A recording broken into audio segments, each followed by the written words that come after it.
Bonjour et bienvenue sur le site de Femmes de Challenge. Je suis Delphine Boileau-Terrien, experte auprès des femmes de Challenge qui veulent découvrir et vivre du job qui leur colle à la peau. Alors j'imagine que si vous êtes sur ce site aujourd'hui, ce n'est fort probablement pas par hasard. Vous êtes une femme et vous avez besoin de vous réaliser professionnellement pour vous sentir vraiment bien dans vos baskets.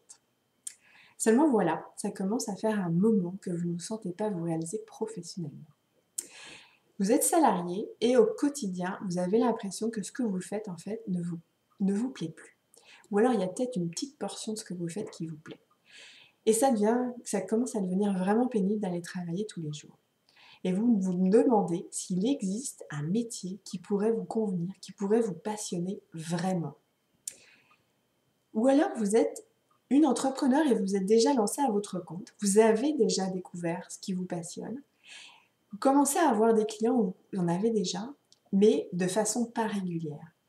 Et en fait, ça vous rend triste parce que vous aimeriez tellement pouvoir vous dire, voilà, j'arrive à vivre de ce qui me passionne, parce que vous ne vous voyez rien faire d'autre. Et en fait, ça vous rend triste, du coup.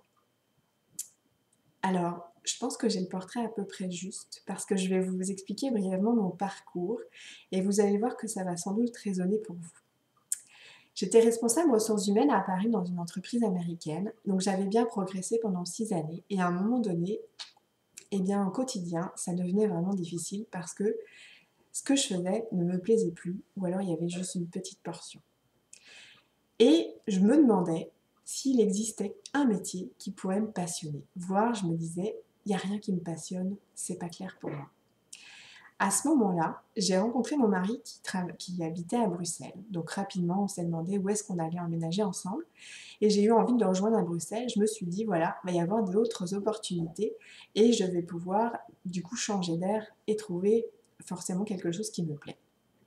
Sauf que, vous l'auriez compris, ne sachant pas ce que je cherchais, ne voulant plus faire de ressources humaines, mais finalement je postulais quand même à des postes de ressources humaines puisque ce n'est que ça que je savais faire, très rapidement, au bout de 5 mois, j'avais complètement perdu confiance en moi parce que j'étais comme dans une impasse. Je ne voulais plus refaire le même métier, en même temps je ne savais faire que ça et je ne savais pas en quoi j'étais passionnée. Donc, à ce moment-là, je ne savais absolument pas comment m'en sortir. L'entreprise de mon mari nous a proposé de partir à Shanghai. Là, j'ai dit, on y va, c'est ma porte de sortie. Et je me suis promis que je ne voulais plus ressentir ce sentiment de subir une situation, surtout professionnellement, parce que moi aussi j'ai besoin de me réaliser professionnellement. Donc là, je suis partie comme le mort aux dents. En 3 semaines, j'ai décroché un poste dans un cabinet de chasseurs de tête. Les premiers mois, ça a été très très chouette parce que je découvrais plein de choses nouvelles dans le domaine de la chasse de tête. Sauf que rapidement, le besoin me disait que ce n'était pas ça. Et donc là, allant bientôt être maman, je me suis dit, je ne vais pas y arriver toute seule à trouver ce fameux métier qui me passionne. J'ai pris les services d'une coach. J'ai découvert que le coaching, c'était vraiment ce que je voulais faire. Donc je me suis dit, allons-y. Je me suis formée, je me suis lancée. J'ai validé que l'accompagnement, le métier du coaching était vraiment ce que je voulais faire. J'ai éprouvé un plaisir énorme et mes clientes, elles étaient extrêmement satisfaites de ce que je leur apportais. Et au bout d'une année d'avoir exercé, l'entreprise de mon mari nous a proposé de partir aux États-Unis. Là, je me suis dit, c'est une nouvelle opportunité. Les États-Unis, le leadership, le coaching, c'est effectivement là qu'il faut être. Et j'ai beaucoup réseauté pendant les 4 premiers mois parce que j'avais vraiment envie de travailler. Maintenant, je savais ce que je voulais faire. Sauf qu'au bout de 4 mois, il n'y avait pas d'opportunité. Donc là, je me suis dit, c'est pas possible, il faut que je trouve une solution. Et à ce moment-là, j'étais en formation dans une entreprise canadienne, une formation de coaching. J'ai rencontré un coach qui s'était formé aux États-Unis et qui m'a expliqué comment faire pour enfin vivre du métier qui me passionnait et que je ne me voyais rien faire d'autre. Et c'est comme ça qu'est né en 2010 Femmes de Challenge. Ça fait maintenant 3 ans et je continue ma quête toujours pour me réaliser professionnellement. Et aujourd'hui, de contribuer à faire que mes clients trouvent ce fameux métier qui a du sens pour elles et qu'elles se sentent utiles tous les jours et qu'elles puissent en vivre, ça me comble complètement et c'est ça que je leur transmets, c'est ça qu'elles recherchent chez moi.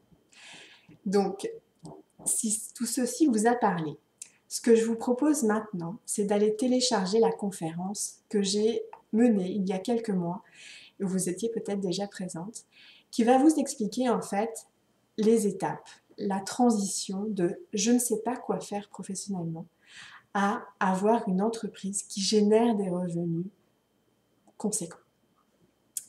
J'ai envie de vous accompagner sur ce chemin de transition que j'ai moi-même traversé et que vous êtes vous-même sans doute sur le chemin sur lequel moi j'ai été aussi. Donc vous verrez, cette conférence, j'imagine, va vous éclairer énormément. Donc je vous souhaite un bon visionnage et je vous dis à bientôt.